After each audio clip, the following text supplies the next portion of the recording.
wanted more than anything else. Back when I was a younger, our younger generation, people were wanting Austin and Goldberg. Because there was a similarity looking at in that, but that dream match. I don't think it would be. I would not think that would be as good as a Sting Taker. Oh no! That's what I'm saying. Taker and Sting was the biggest dream match that was going on for ever.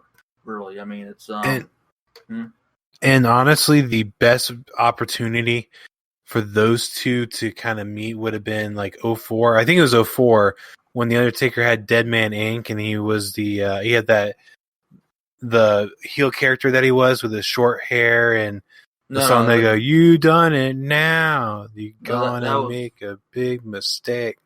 No, that was going back to between 02 and 03. So whenever that was, that would have been the best opportunity to bring in Sting and let Sting be the opposite of that. Yeah, I mean, it's opinion. That's not a bad opinion. It just I see there more darkness than top seller, honestly. That's but I don't know. Their dream match a lot of people talk about for years too is Hogan and Austin, but they can never decide who to want to have go over. So, but still, Taker and Sting was always top draw for the biggest dream match. I saw a magazine back somewhere late 90s. No, you actually missed another dream match. What was that? The People's Champions. Okay, it was a thought. It wasn't like a huge dream match. That would be a dream match for me. Is DDP versus The Rock?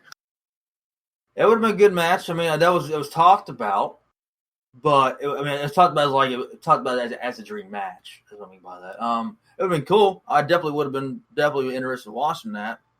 I also would have been definitely interested in watching a few years after that.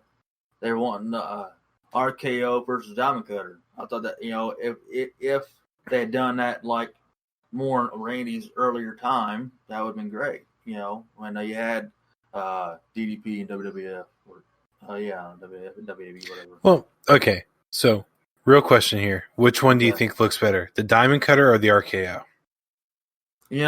Honestly, I most people are gonna say RKO. I get that it looks cool the way Orton does it. Absolutely. It has different approaches. Definitely, I would say RKO probably looks cooler because the way Orton does it, and he can do it. He's done it in many different ways. But honestly, he's not the one who started that. That was DDP. He started out of nowhere. I mean, he would literally take the Diamond Cutter in many positions. Not as much as Orton. A different, way he's done it some crazy ways. But DDP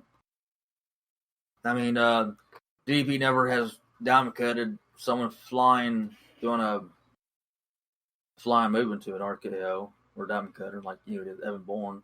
But like I said, they're both cool for their unique generation and time. But I guess most people are going to say RKO, so I guess I can kind of go with if you're going for coolness, I guess you go with RKO. I guess. See, okay, I'm actually DDP. I prefer DDP's way. Oh, I prefer both. I said. Yeah, no, I get you. So my main dig against the RKOs, I don't like the fact that he always has to jump up for it. One of the things I liked about DDP is a lot of times, like you made the comment out of nowhere, there'd be times where like DDP has someone up in the fireman's carry and like, oh, okay, well I guess he's not going to do the Diamond Cutter now, and he does the Diamond Cutter. Yeah, exactly. That's what I mean by Orton did not start the out of nowhere. I mean, he did it on a T-shirt. Mm-hmm. But as far as doing that over, I'm like, it was like when I was that age, young boy, is just like literally he would do that, just like you're saying, he would do that out of nowhere. So it's funny when you have that, Orton does that out of nowhere. He diamond cut Eddie Guerrero out of a power bomb. Yeah, exactly. That's I remember those days. Yeah, he did that for a number of people. Yeah, exactly. That's what I'm saying. It's like it's hard in some ways to say which one I strictly prefer. I guess you can say Orton did it in a very, I would say flamboyant. I guess he did it in a very just his own style. That's just the way I can say it. But they're both cool, man. I mean, it's hard to really sit there and say which one was the utmost best one. It's just hard to even sit there and say firmly. And Which one? And it's crazy to think about that DDP didn't originate that move. It was the Ace Crusher beforehand. Mm-hmm. DDP just made it popular. Yeah, absolutely. And so you look at Triple H. That was his first finisher too, by the way. And it's like, yeah. And DDP called and goes, "Can you not do that, please?" I remember that. Please. Triple H's version was not nearly anything exciting or good. It was just kind of like it was just there, honestly. Well, the pedigree fits him better anyway. Oh, obviously so. With DDP, one of the things that people have to give him a lot of credit for is when he was going against the NWO, he goes, "Yeah, and if you ain't down with that, I got 2 words for you: Diamond Cutter." And it's like, okay, you're going against what they're saying. You're going against the whole suck it thing while saying Diamond Cutter. So yeah. Here's a good question for you. Going back to Taker. In your view, a lot of people have their own viewpoints on this one, but there's a firm one, I guess, but as it's easy to say. But what, in your view, is Undertaker's best rivalry? So, yeah. My brother posted about this too. And I because he's top 5.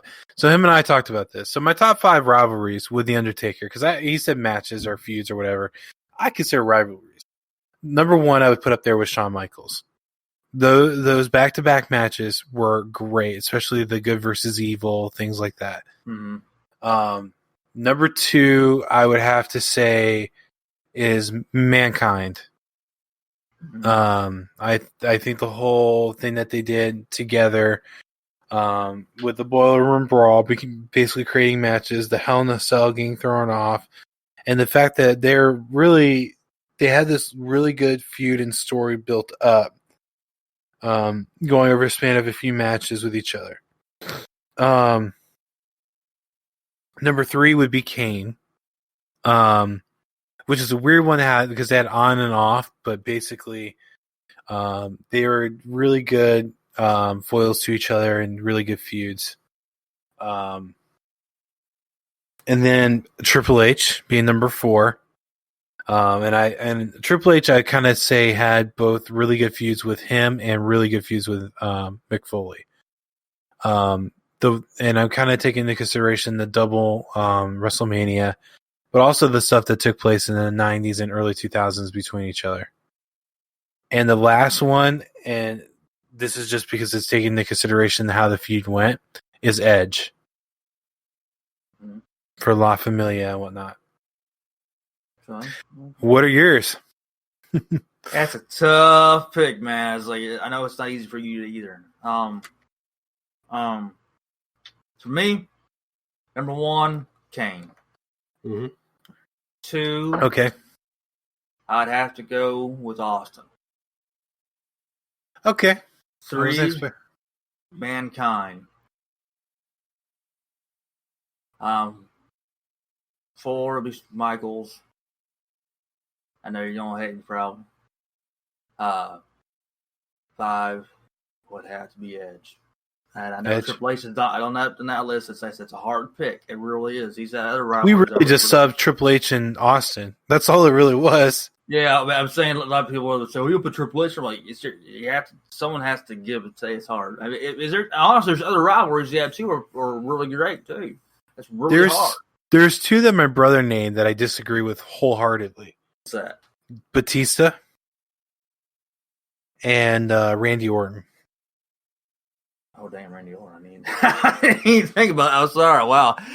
Randy Orton was better to me than Batista for sure. That's my firm opinion. Yeah, I Batista, I'm like, that was a good match. Let's leave it at that. Yeah, it was not really what I would call, definitely not a great storyline or rivalry. I just, it didn't last long for one, and it just wasn't really there for me. It was just, it was a good match at Mania. That's it. Mm-hmm. As to say, it's a hard thing. Honestly, Orton, if